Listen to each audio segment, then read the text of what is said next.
திருச்சபைகளின் தந்தை என்றும் மிஷனரி பேராயர் என்றும் அழைக்கப்பட்ட பேராயர் நியூபிகின் இந்திய திருச்சபைகளின் வளர்ச்சியில் அதிக ஈடுபாடு கொண்டு அயராது பாடுபட்டார்.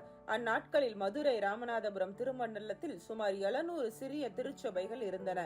இத்திருச்சபைகளை மிதி வண்டியிலும் மாட்டு வண்டியிலும் சென்று பேராயர் சந்தித்து வந்தார். பொது பேருந்து இல்லாத போது கால்நடையாகவே நடந்து சென்றும் சந்தித்து மக்களை உற்சாகப்படுத்தினார்.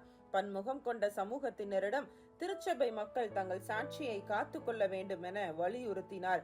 தென்னிந்திய திருச்சபையின் மதுரை, ராமநாதபுரம் பேராயத்தின் முதல் பேராயராக பிஷப் நியூபிகின் அபிஷேகம் செய்யப்பட்டார்.